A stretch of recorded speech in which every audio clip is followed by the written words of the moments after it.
bonjour à tous ceux qui regardent cette vidéo et bienvenue dans l'Ain, bienvenue sur tout un monde. Et je vous invite à me suivre sur cette randonnée qui va nous emmener sur le reculé et sur le crêt de la neige qui se trouve être le point culminant du Jura. La partie la plus dure de la randonnée, et ben c'est maintenant. Pouf, on est dedans dès le départ là. À peine le temps de se chauffer. Là je me méfie parce que les cailloux sont humides, très glissants.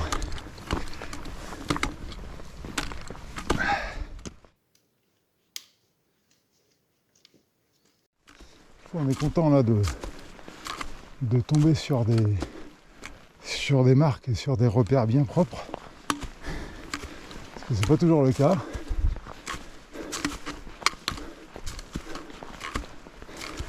J'ai bien fait de prendre mes bâtons parce que ça grimpe assez fort, hein. On comprend que il faut éviter de mettre le pied du mauvais côté du sentier, parce que là on s'arrête plus, hein, c'est sûr. Bon, faut quand même se méfier là sur la première partie très très pentue. C'est quand même assez bien indiqué. Faut se méfier un petit peu, on peut louper le chemin à 2-3 endroits, mais bon, d'une manière générale on finit toujours par tomber sur une petite trace jaune. Bon, le chemin est assez emprunté, donc on se repère. Comme d'habitude sur ce genre de randonnée, d'itinéraire, on tombe sur des petits tas de cailloux. Ça fait un peu projet Blair Witch, avec un peu d'imagination. Bon, par contre, il faut aussi un peu d'imagination des fois pour trouver le chemin. Là par exemple, je suis pas trop sûr de moi. Est-ce que je suis sur le bon chemin? Je pense que oui. J'ai vu une trace. Par contre, il faut lever la tête. Il y a des randonnées où les traces sont sur les cailloux. Et ici, les traces, hein, il faut aller les chercher sur les arbres. Il faut lever les yeux au ciel, hein. Là, bon, on serpente en forêt. Alors c'est très joli, c'est très bucolique, mais on perd un petit peu en paysage. Et je ne doute pas qu'une fois arrivé au sommet, le contraste soit saisissant. J'espère que je vais croiser des animaux, des bouquetins ou quelque chose. C'est toujours un gros plus dans une balade. Voir des animaux sauvages comme ça, moi ça me fascine, même si c'est pas des panthères des neiges, hein, mais c'est toujours des animaux sauvages. Et moi j'adore ça. Le profil change un petit peu, c'est beaucoup moins pentu, là on est sur le flanc là vraiment. C'est presque plat. Par contre, il y a beaucoup de dévers, beaucoup de racines, faut pas louper la marche là.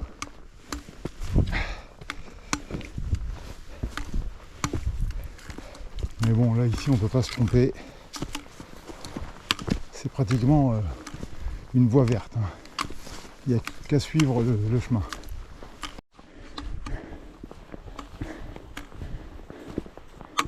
Bon, et ben là c'est officiel. Quitter la première partie là de sentier dans la forêt. Le soleil commence à se joindre à la balade, et au loin je vois la croix du reculé. J'ai pas croisé grand monde jusqu'ici, j'ai même croisé personne. Je pensais quand même voir un peu plus de monde. Et bah tant pis, on aura le panorama pour nous, hein. Bon voilà, la montée ça se fait quand même, hein. C'est pas... c'est physique, mais bon, il n'y a pas de danger particulier, hein. L'itinéraire est bien tracé. Là on a une belle vue. Il fait très beau. Ça va être une belle journée. Là je vais monter jusqu'à la croix du reculé, qui est tout en haut de la petite bosse là. Voilà. Bon, faut quand même se méfier, hein, parce que quand on sort de la première partie là, qui serpente dans la forêt, on arrive un peu ici dans la sommet, un peu dans la plaine, hein. On se dit c'est bon, c'est juste une petite colline, une petite grimpette et on est à la croix, et en fait ça monte autant que dans la forêt, donc il faut pas cramer toutes ces cartouches, hein. Ah, des collègues randonneurs. C'est marrant quand on voit la brume là dans le fond des vallées. Moi qui viens plutôt du côté littoral de la France, des Pays de la Loire, je sais bien que c'est de la brume, mais à l'œil comme ça j'ai l'impression de voir la mer.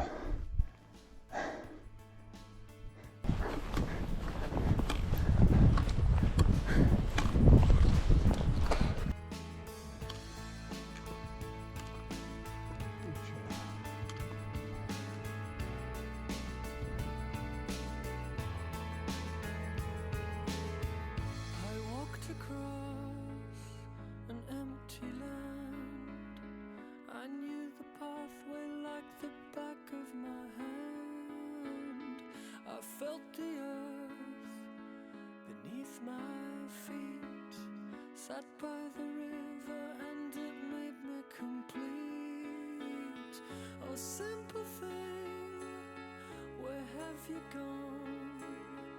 I'm getting old and I need something to rely on. So tell me when you're gonna let me in. I'm getting tired and I need somewhere to begin. I came across a fallen tree. I felt the branches of it looking at me. Is this the place we used to love? Is this the place that I've been dreaming of?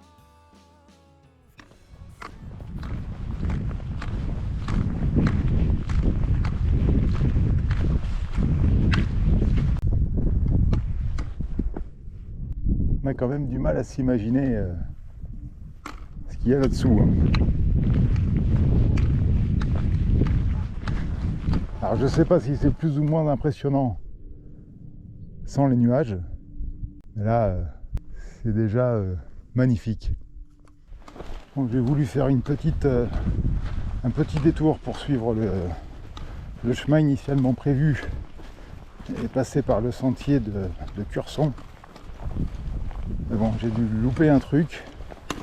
J'ai trouvé un panneau qui indiquait Curson, mais il y avait des barrières, enfin on voyait bien que c'était pas un sentier.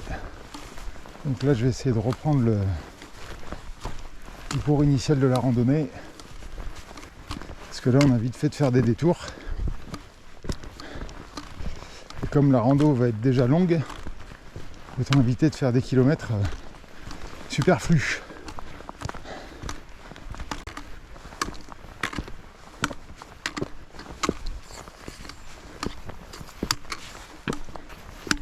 Oui, parce que autant tout à l'heure dans la montée c'était bien indiqué, mais alors là j'ai bien fait de rejoindre un sentier, hein, parce que il y a des parties qui sont assez escarpées.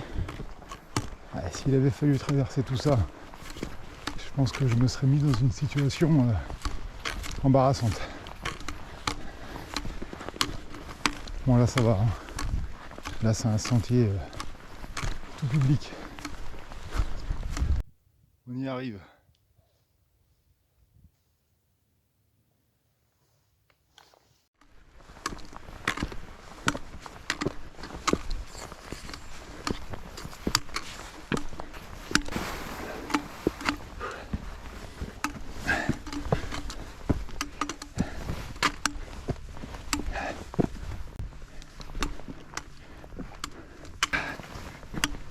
Allez.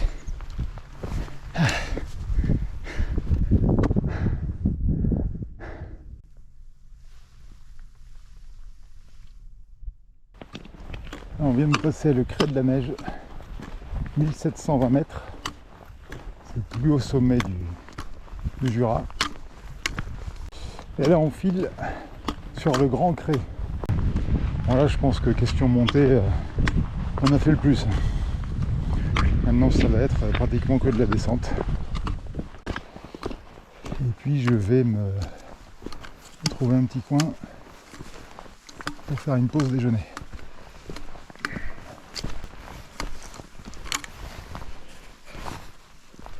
Parce qu'il est 11h20. Je suis parti à 7h30 si je dis pas de bêtises. Tous les efforts que j'ai faits, j'ai mérité un petit casse-croûte.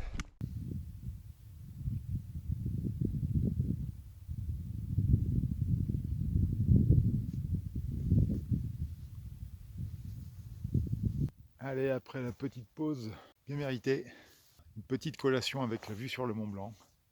Ça a son charme, c'est pas mal.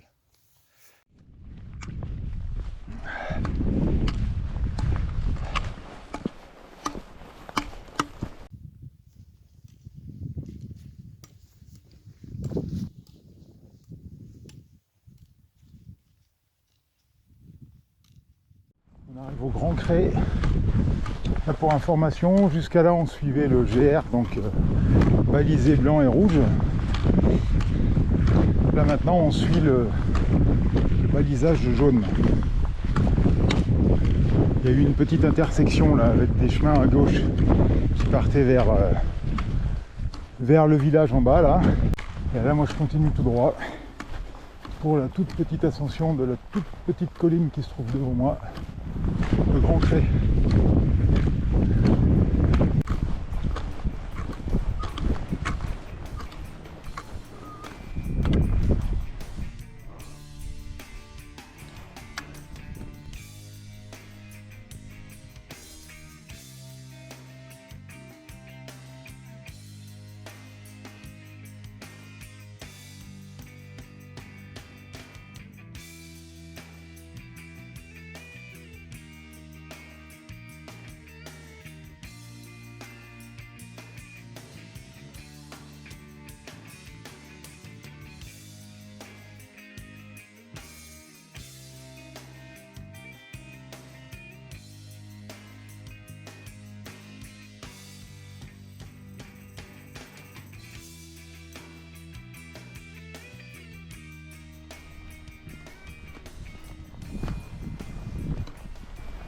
On a vu sur l'arrivée du télésiège.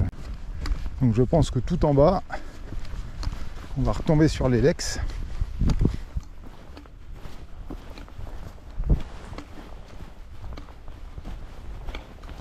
Il va falloir que je fasse un petit point itinéraire. Je sais pas trop où j'en suis dans la randonnée, quoi. Je sais que je suis à peu près à un peu plus de la moitié, mais je vais regarder quelles sont les prochaines étapes. Oula. Il y a moyen de se péter une patte. Bon, je pense que tout à l'heure à l'intersection, j'ai un peu dû me gourer de chemin, ou en tout cas j'ai pas pris de bon. Bon, c'est pas grave, ça change pas grand chose. On va redescendre dans la vallée. On va descendre sur les Lex. Là, je pense avoir retrouvé l'itinéraire qui était prévu initialement. Il y a eu un petit loupé à un moment donné. Je suis sorti un petit peu des sentiers prévus. Là, je pense qu'on est bon.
Bon allez, comme prévu,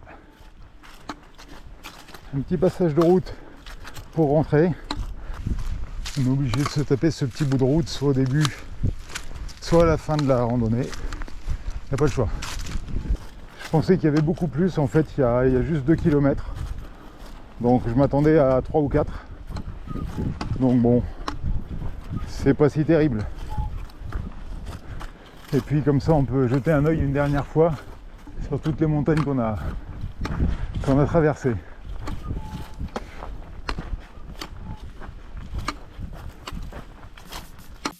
Bien, nous y sommes. C'est la fin de la randonnée. Donc je sais pas encore ce que ça va donner. J'ai hâte de lire les cartes mémoire, de voir ce que ça donne, parce qu'évidemment c'est un peu nouveau pour moi. J'ai un peu plus l'habitude de faire des vidéos en voyage à vélo, mais en randonnée là c'est une première, donc je sais pas ce qui fonctionne, je sais pas ce qui fonctionne pas. Ça va être la première vidéo sur ma chaîne, tout un monde, première vidéo de randonnée en plus en ce qui me concerne. Donc j'espère que cette petite balade virtuelle vous aura plu. J'espère que ça vous donnera des idées, que ça vous donnera au moins envie de venir. Et sur ces derniers centaines de mètres, je vous remercie encore une fois d'avoir visionné cette vidéo. Je vous souhaite plein de belles choses et je vous dis à très bientôt. Tchuss!